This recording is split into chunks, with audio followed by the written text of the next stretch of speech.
Pessoal, tudo bem? Bem-vindo a mais um vídeo aqui no meu canal. O sonho de voar acompanha a humanidade desde os tempos antigos. No século 3 a.C., os chineses já usavam lanternas de papel que voavam, parecidas com os nossos balões de festa junina. O Leonardo da Vinci fez diversos projetos de máquinas voadoras, como eu já contei nesse outro vídeo aqui para vocês. Mas foi com a ajuda de inventores brasileiros que esse sonho de voar se tornou uma realidade. E viajar pelos ares se tornou tão normal quanto por terra ou por mar. Entre esses pioneiros da aviação, o mais famoso foi Alberto Santos Dumont, o pai da aviação. Ele foi a primeira pessoa a demonstrar em público que um aparelho mais pesado que o ar era capaz de voar por conta própria. E é dele que eu vou falar no vídeo de hoje. Mas por falar em inventores, não é só na aviação que os brasileiros inventam. Vocês perceberam que eu não estou com aquela minha indefectível camiseta preta hoje? Pois é, eu estou usando esta camiseta toda tecnológica da Insider, feita no Brasil, com matéria-prima natural e biodegradável produzida aqui, o que faz com que ela afete muito menos o meio ambiente. Os produtos da Insider são super confortáveis, vocês podem ver como que o tecido é molinho dessa camiseta. Eles não esquentam no corpo, não seguram suor, são anti-odor e não precisam passar, que é coisa mais prática que isso. Além disso, eles aguentam muitas lavagens sem perder a cor. E a Insider tem uma grande variedade de cores e de tamanhos, tem todo tamanho mesmo. Em novembro, agora, a Insider vai estar com os melhores preços do ano. Entre os dias 13 e 19, todas as camisetas vão estar com descontos especiais. E fica mais barato ainda com o cupom que eles liberaram para vocês aqui do canal. É só entrar com o código RESULTEBF que o preço pode cair até 40%. E ainda por cima, no dia 19 tem frete grátis para todo mundo. Mas vai depressa e garanta a sua, porque os produtos podem acabar rapidinho com essa promoção toda. Eu vou deixar aqui embaixo na descrição do vídeo o link para vocês entrarem direto na promoção, tá legal? Vamos então ao vídeo de hoje. O primeiro brasileiro a colocar o seu nome na história da aeronáutica foi Bartolomeu de Gusmão, conhecido como Padre Voador, por causa do seu aerostato. Em 1709, ele fez uma petição ao rei Dom João V pedindo a patente de um instrumento para se andar pelo ar. Era um balão de ar quente feito de papel grosso com uma base de madeira onde havia um recipiente com combustível. Gusmão deu ao balão o nome de passarola e demonstrou seu funcionamento pelo menos 5 vezes em Lisboa, diante do rei e do núncio papal em Portugal, o futuro Papa Inocêncio XIII. Da primeira vez, a passarola pegou fogo sem sair do chão, mas depois chegou a se erguer a uma altura de 95 metros. Embora as primeiras versões fossem muito pequenas para carregar um ser humano, Gusmão se animou com o sucesso e construiu outras cada vez maiores. Afirma-se que da última vez ele mesmo subiu no cesto de madeira e voou do Castelo de São Jorge, no centro de Lisboa, por um percurso de 1 quilômetro.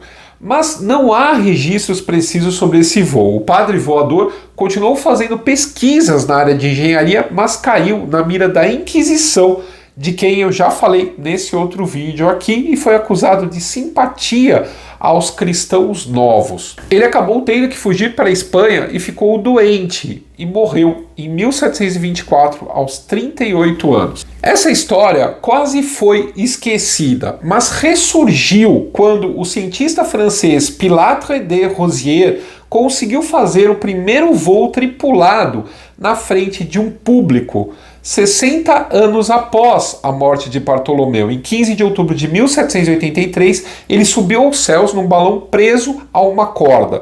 A subida só alcançou 24 metros porque esse era o comprimento da corda.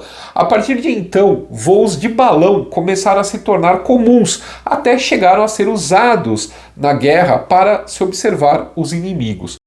O problema desses balões é que eles não iam para onde o piloto queria. Como não havia meio de controlar a direção, eles ficavam ao sabor do vento. No máximo, os ocupantes podiam tentar subir e descer para ver se encontravam uma corrente de ar que os levasse na direção desejada.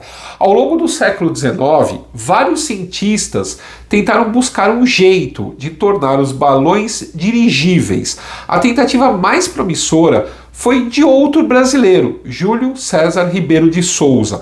Nascido no Pará, Ribeiro de Souza começou a estudar aeronáutica de forma autodidata, concluindo que um balão dirigível deveria ser assimétrico, em forma de charuto, em vez de esférico.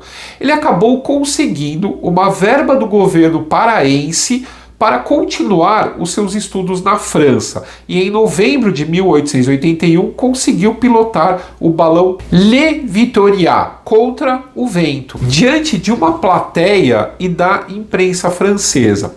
Mas Ribeiro de Souza não teve verba para continuar os seus estudos e o projeto acabou sendo copiado e desenvolvido por dois franceses, o Charles Renard e o Arthur Krebs. Em 1884, eles conseguiram pela primeira vez voar em um circuito, retornando ao ponto de partida. Os dois usaram um motor elétrico, que era muito pesado e desajeitado, tornando o dirigível difícil de controlar. Por isso, as tentativas de dirigir um balão foram praticamente abandonadas. Essa linhagem de brasileiros apaixonados pela ideia de voar continuou com Alberto Santos Dumont, que nasceu em 20 de julho de 1873 em Cabangu, atualmente município de Santos Dumont. Ele era o sexto dos 8 filhos de Henrique Dumont e Francisca de Paula Santos. A razão de a família estar morando em Cabangu é que Henrique Dumont era um engenheiro que tinha sido encarregado pelo governo do Império da construção de um trecho da Ferrovia Central do Brasil, no sul de Minas. Quando a construção acabou, ele decidiu se dedicar a uma das atividades mais lucrativas na sua época, o cultivo de café. Francisca era filha de um produtor de café, o comendador Francisco de Paula Santos, e Henrique passou a administrar uma das fazendas do sogro, a Fazenda do Casal, em Valença, no Rio de Janeiro. Foi nessa cidade que Alberto foi batizado em 1877. A família morou 5 anos em Valença, enquanto Henrique aprendia tudo sobre o manejo da lavoura de café. Quando ele estava bem à vontade no papel de fazendeiro, decidiu procurar terras mais férteis e começar a sua própria fazenda. A escolha recaiu na região de Ribeirão Preto, em São Paulo, onde a cultura de café estava começando a se fortalecer. Em 1879, Henrique Dumont comprou a fazenda Arindeúva, que já tinha milhares de pés de café plantados, e deu início à Companhia Agrícola Fazenda Dumont. Mais tarde, ele incorporou outras fazendas à Fazenda Dumont, que chegou a ter mais de 5 milhões de pés de café. A fazenda se tornou tão rica e tão importante que Henrique Dumont logo conseguiu que ramais da Ferrovia Mogiana fossem estendidos para a própria fazenda. No início, a mão de obra era escravizada, mas Dumont era abolicionista por princípio e logo se tornou um dos pioneiros na região a trazer colonos da Itália para substituir os escravizados e a mecanizar o cultivo e a produção do café. O seu filho, Alberto, cresceu no meio dessas máquinas da fazenda e começou a se interessar por elas. Com 12 anos, ele já dirigia as locomotivas e observava o desgaste do maquinário. Alberto foi alfabetizado em casa por sua irmã mais velha, Virgínia, e mais tarde foi mandado para Campinas, onde estudou no Colégio Culto à Ciência. Ele nunca se destacou como bom aluno, porque tinha seus próprios interesses. Aprendia facilmente o que lhe despertava atenção e meio que ignorava o resto.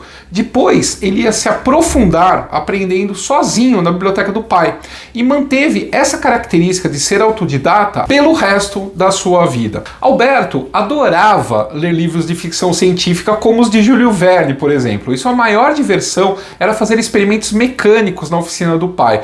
Ainda criança, ele começou a se interessar pelos mistérios do voo, construindo balões de festas juninas e brinquedos voadores feitos de palha, semelhantes ao aeroplano. Quando ele tinha 15 anos, em 1888, ele teve o primeiro contato com uma aeronave em uma exposição de equipamentos aeronáuticos na cidade de São Paulo. Quando viu pela primeira vez um balão de ar quente tripulado, ele enlouqueceu. A vida do Alberto começou a mudar em 1890, quando o pai, o Henrique Dumont, sofreu um acidente de charrete e bateu a cabeça. Isso acabou paralisando um dos lados do seu corpo. Como ele não conseguia mais administrar direito a fazenda, ele acabou vendendo tudo para a companhia Melhoramentos em 1891. Hoje, essas terras abrigam o município de Dumont e a antiga sede da fazenda é a prefeitura. Com o dinheiro da venda, Henrique Dumont decidiu procurar tratamento médico na França e em 1891 foi para Paris com a família. A temporada serviu para que seus filhos se encantassem com as invenções maravilhosas que começavam a se difundir na Europa, como o motor a combustão. O irmão mais velho do Alberto, o Henrique, trouxe para o Brasil o primeiro automóvel com motor a gasolina do país. Já o Alberto decidiu que queria estudar mecânica e, quem sabe, se tornar um inventor. Mas para Henrique Dumont, a viagem em busca de uma cura não deu certo e a sua saúde piorou. No começo de 1892, ele emancipou os filhos e dividiu a herança entre eles.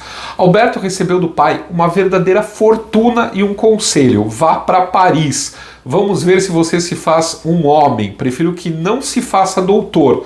Não se esqueça que o futuro do mundo está na mecânica. Emancipado, com esse conselho, dono da sua própria fortuna, Santos Dumont se mudou para Paris.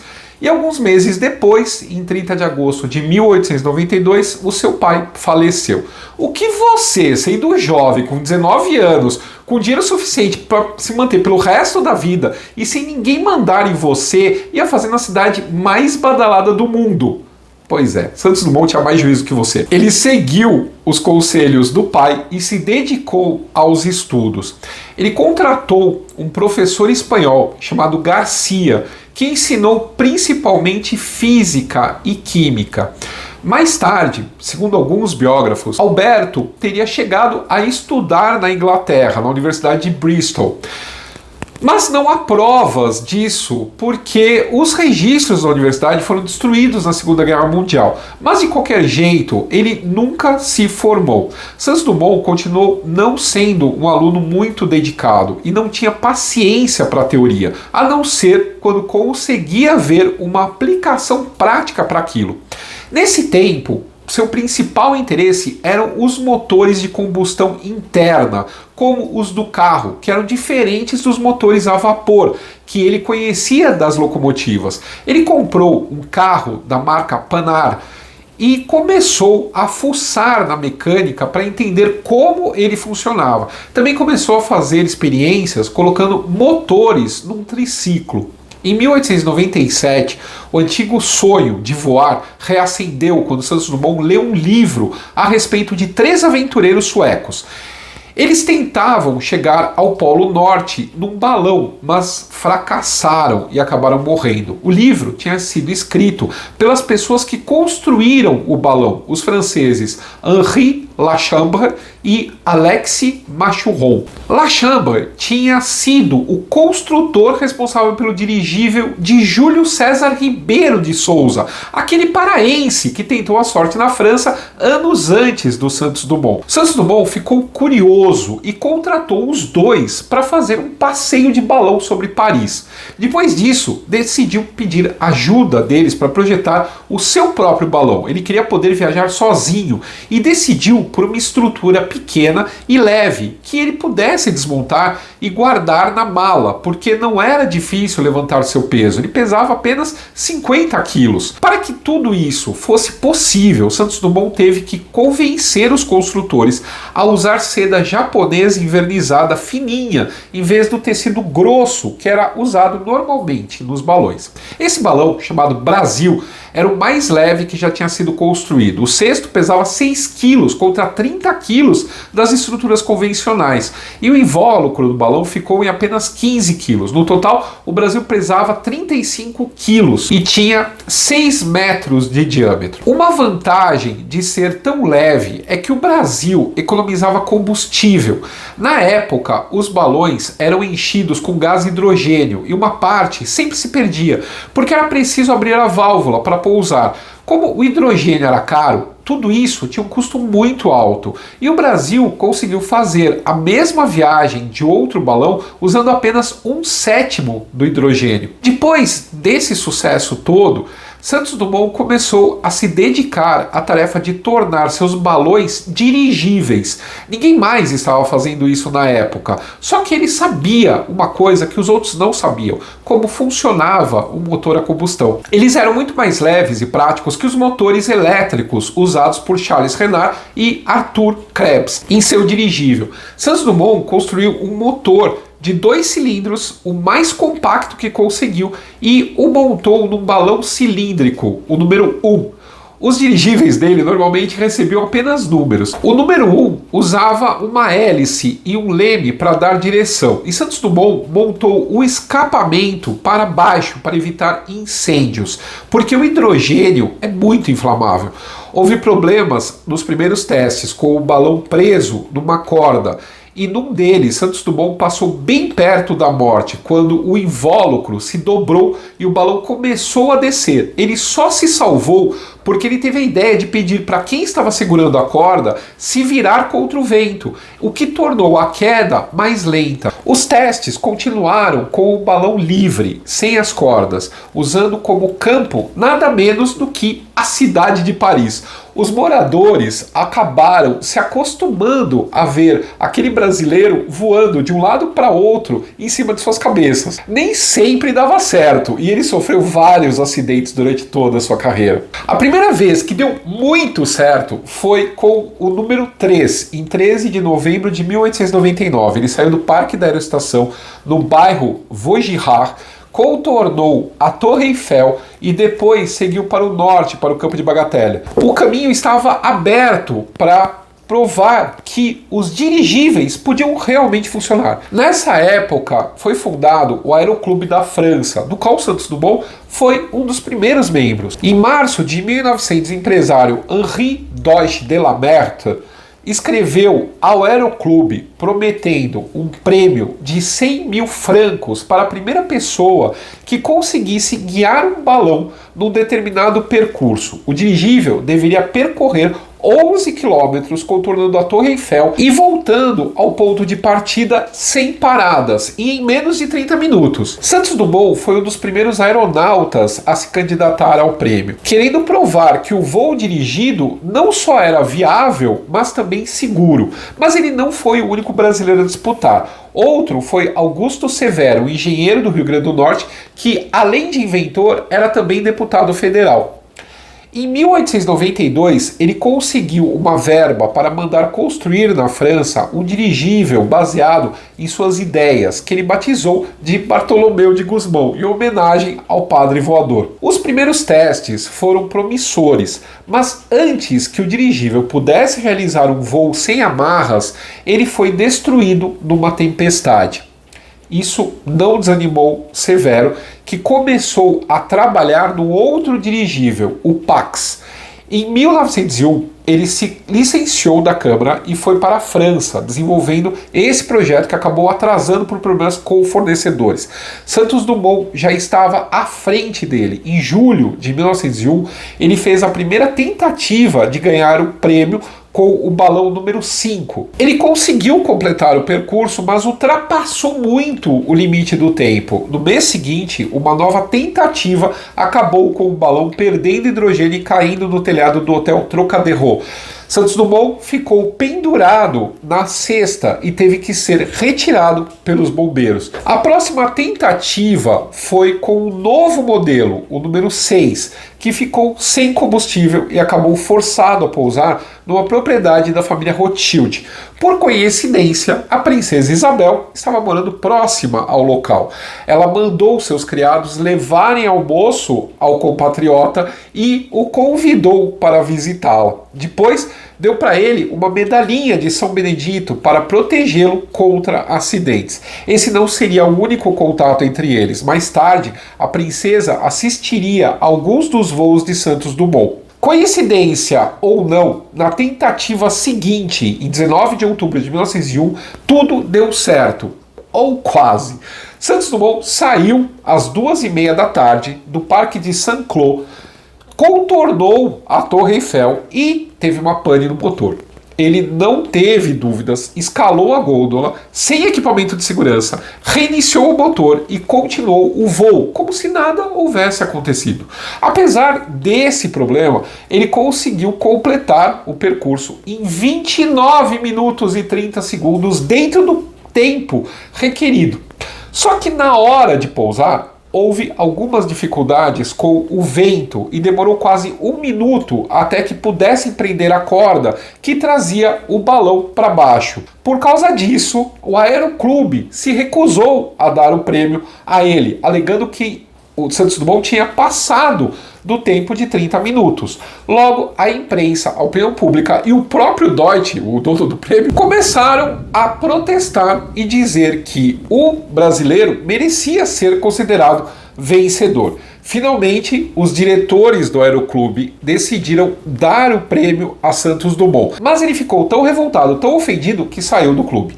O dinheiro foi dividido, metade para os operários e mecânicos que o ajudaram com o dirigível e a outra metade ele distribuiu para os pobres de Paris. Ele mesmo não ficou com nada, porque não precisava, ele tinha dinheiro. Mesmo tendo perdido o prêmio, aquele outro brasileiro, o Augusto Severo, não desistiu de ver o seu Pax no ar. Depois de muitos atrasos, o dirigível ficou pronto em maio de 1902. No dia 12, ele saiu com o mecânico Georges Sachet para o voo inaugural. Alguma coisa deu muito errado. Não se sabe exatamente o que, mas 10 minutos depois o Pax explodiu a 400 metros de altura, matando os 2 tripulantes.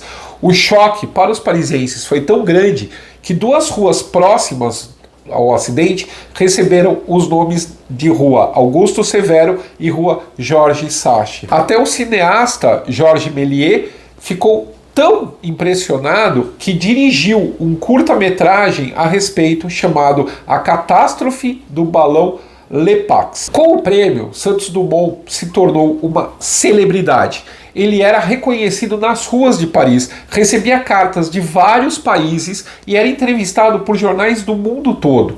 O presidente brasileiro Campos Salles mandou para ele um prêmio de 100 contos de réis e uma medalha de ouro com a efígie do inventor e a frase "Por céus nunca dantes navegados".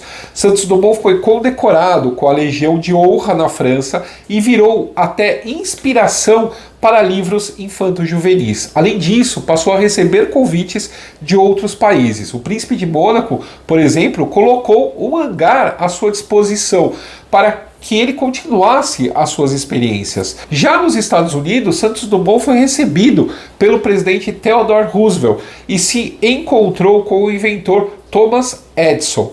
Edison achou estranho que o brasileiro não tivesse patenteado o dirigível e Santos Dumont respondeu que não tinha a menor intenção de fazer isso, porque não pretendia ganhar dinheiro com as suas invenções. Quem também começou a prestar atenção no brasileiro foram as mulheres. Ele recebia milhares de cartas de damas querendo voar com ele e também fazer algumas coisinhas mais ousadas com ele. Até ofertas de casamento o Santos Dumont recebeu. Além de ser o herói do momento, ele tinha uma aparência atraente e era muito elegante, chegando a desenhar as suas próprias roupas.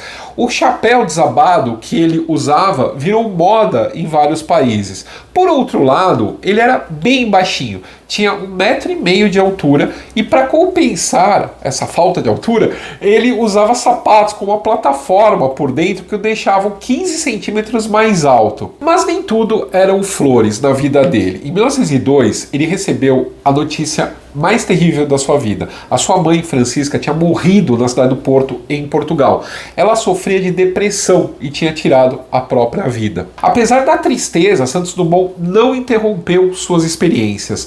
Seu dirigível número 9, apelidado de Balladeuse, era o menor e mais ágil que já tinha sido feito. Com isso, Santos Dumont podia voar com ele pelo centro de Paris e estacioná-lo em frente à casa de amigos, por exemplo, ou na frente do seu restaurante favorito. Também começou a permitir que outras pessoas pilotassem os dirigíveis. Uma delas foi uma socialite norte-americana, Aida de Acosta, que em 1903 estava de férias na França e foi visitar o hangar de Santos Dumont. Ela ficou tão interessada que pediu para o Santos Dumont ensiná-la a voar. Em 27 de junho, Aida pilotou o número 9 no campo de Bagatelle, com o inventor seguindo numa bicicleta para dar instruções a ela. Com isso, ela foi a primeira mulher a realizar um voo solo numa aeronave. Uma coisa que incomodava Santos Dumont era tentar ver as horas enquanto estava voando. Na época, só as mulheres usavam relógios de pulso, que eram mais joias que relógios. Os homens usavam relógios de bolso presos em uma corrente. Assim, a cada vez que Santos Dumont queria verificar o tempo dos seus voos, ele precisava tirar a mão dos controles, pegar o relógio no bolso e olhar para baixo. Tudo isso aumentava o risco de acidentes. Ele se queixou do problema para um amigo, o joalheiro Louis Cartier, que decidiu aceitar o desafio. Em março de 1904, ele apresentou a Santos Dumont o resultado de sua experimentação, um relógio de pulso preso em uma tira de couro. Ele foi feito para ser usado no braço esquerdo, por isso os pinos ficavam do lado direito para serem ajustados com a outra mão. O primeiro relógio de pulso masculino do mundo foi batizado de Cartier Santos e ainda é vendido na joalheria Cartier. Depois da conquista do dirigível, o próximo passo era voar com um aparelho mais pesado que o ar. Quer dizer, um veículo que não dependesse de ar quente ou outro gás que o elevasse. Afinal, os pássaros, eles não precisavam de ar quente para voar. Então, em teoria, deveria ser possível que o ser humano inventasse uma máquina que fizesse o mesmo que os pássaros faziam. Em outubro de 1904, 3 prêmios diferentes foram criados na França para o primeiro aeronauta que voasse com uma máquina mais pesada que o ar diante do público. Eles tinham critérios diferentes de distância, forma de partida ou auxílio do vento. Nem havia necessidade de que o aparelho tivesse motor, ou seja, podia até ser um planador, aparelho que até já vinha sendo testado desde a década de 1890. Santos Dumont começou a se dedicar a essa tarefa em 1905. Primeiro ele construiu um planador que foi abandonado porque tinha pouca estabilidade.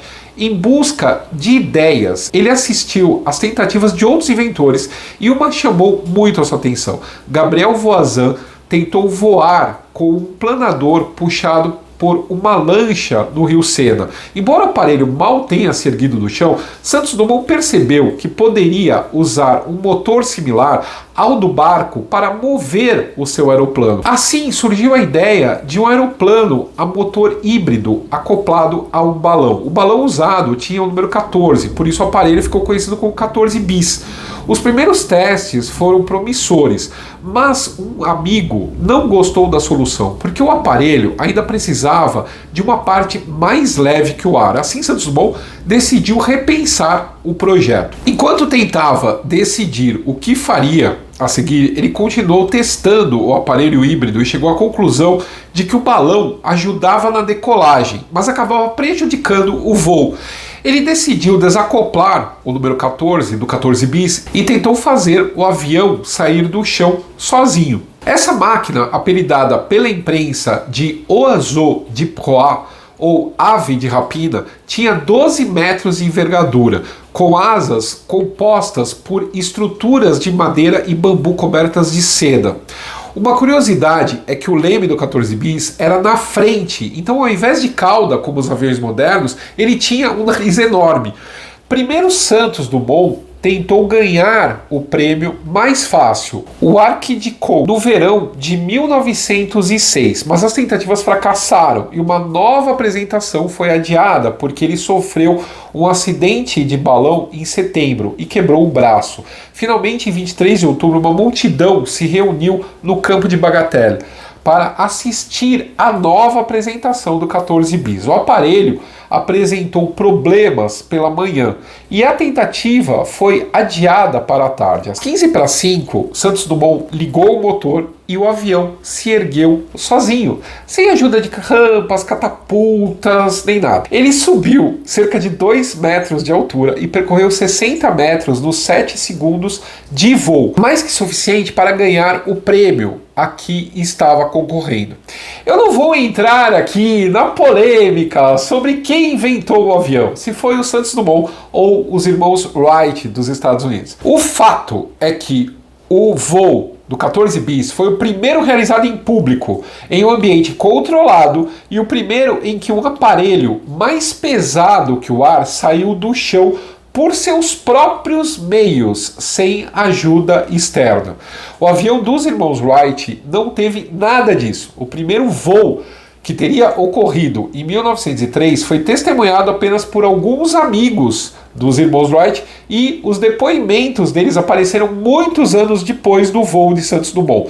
Foi só em 1908 que os irmãos voaram em público. Além disso, o aparelho norte-americano não era capaz de subir sem ajuda. Ele exigia condições de vento ideais e precisava ser empurrado sobre trilhos por uma rampa. Santos Dumont também registrou cada uma de suas experiências de modo científico e meticuloso, chegando a filmar os seus voos. E os Wright não deixaram nenhum registro parecido. Apesar da vitória, Santos Dumont não ficou satisfeito porque tinha outros recordes que ele queria bater. Em 12 de novembro, ele levou o 14 bis para voar novamente em público no campo de Bagatelle, diante de representantes da Federação Aeronáutica Internacional.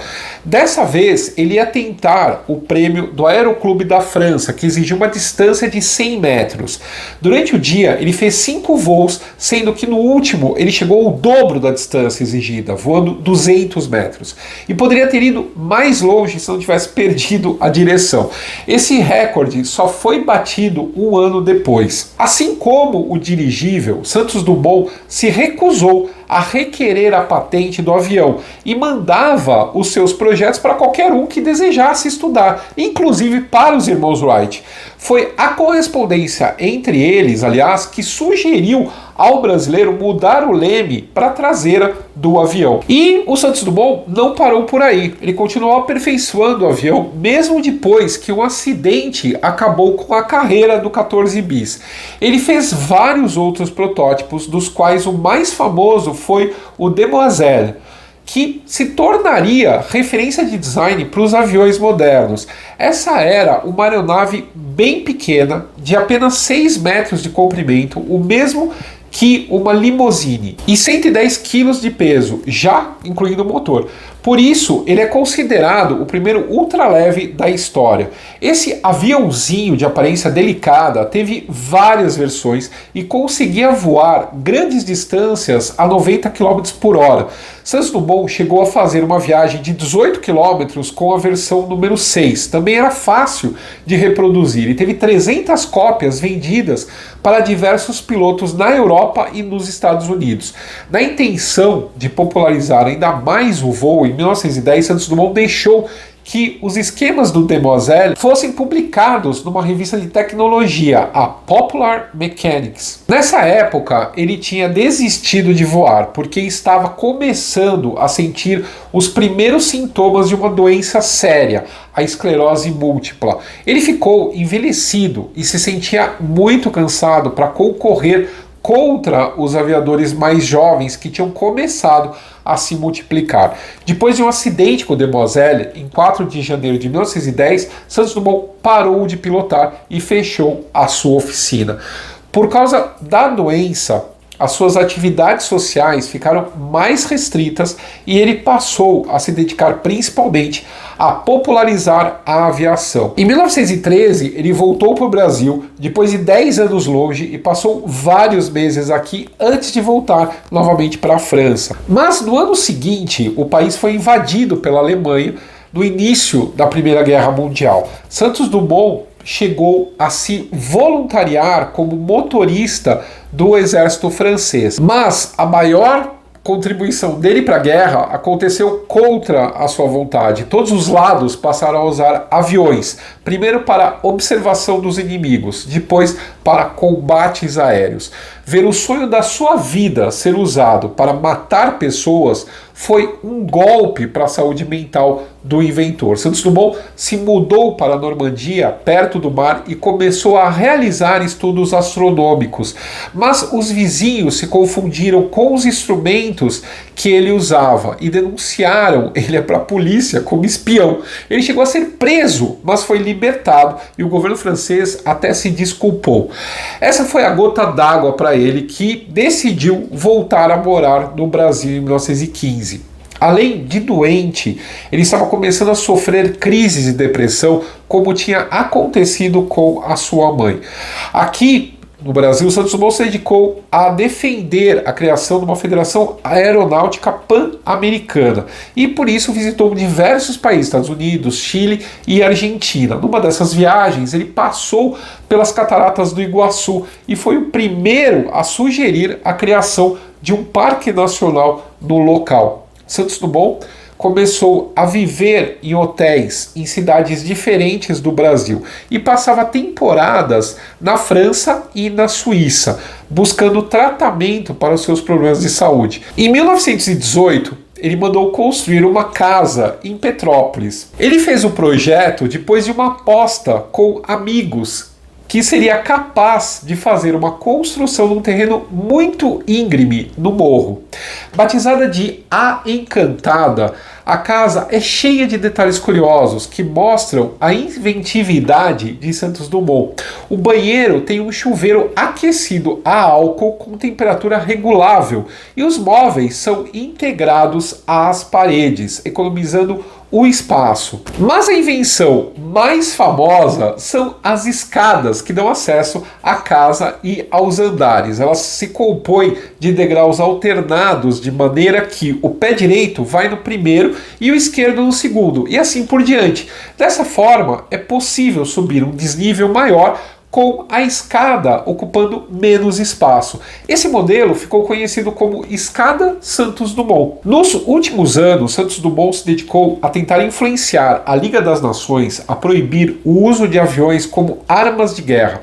Ele chegou a oferecer um prêmio de 10 mil francos para quem escrevesse a melhor obra contra esse uso, mas não teve sucesso e os aviões continuaram tendo uso militar. Isso aconteceu no momento em que a doença dele piorou, prejudicando o movimento dos braços e das pernas e causando várias internações. E essas duas coisas contribuíram para agravar muito mais a depressão dele. Santos Dumont ele tentou se suicidar pela primeira vez em 1931, quando estava na França. Em junho, ele voltou para o Brasil com o sobrinho que ficou morando com ele.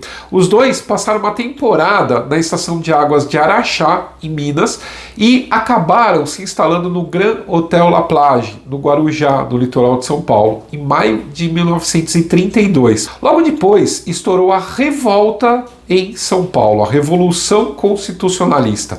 O governo federal de Getúlio Vargas usou aviões para combater os paulistas. Santos Dumont ficou desesperado, porque era tudo que ele não queria.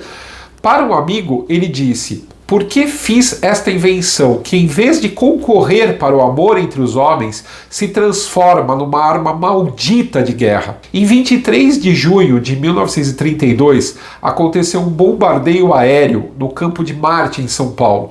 Santos Dumont estava sozinho no hotel, porque o sobrinho tinha saído. E no hotel ele pôde ouvir os aviões de passagem por cima do Guarujá para atacar a capital. Então ele decidiu acabar com a própria vida, assim como tinha acontecido com a sua mãe. Santos Dumont foi encontrado enforcado com uma gravata aos 59 anos. O suicídio foi abafado. O governador de São Paulo impediu que fosse aberto o inquérito para apurar a morte e o atestado de óbito deu como causa ataque cardíaco. Somente após o fim da Revolução de 1932, em dezembro, o corpo de Santos Dumont foi transportado para o Rio de Janeiro, onde foi sepultado no túmulo que ele, Alberto, havia mandado fazer para si mesmo no cemitério São João Batista. E aí, pessoal, o que vocês acharam desse vídeo? É tocante, né? Eu acho muito legal. O cara tinha o dinheiro para fazer o que queria, e ele queria contribuir com algo para o mundo. Só que depois ele viu que o que ele desejava, o que ele projetava, o que ele imaginava desde pequeno se concretizou, mas acabou virando uma arma de guerra. Bom, gente, deixa aí seus comentários, seus likes, dislikes. Não esqueçam de olhar se você está inscrito no canal. Se não está inscrito, se inscreva. Dá seu joinha, seu like, seu dislike, suas mensagens. É isso aí, compartilhe esse vídeo. Um abraço, até mais.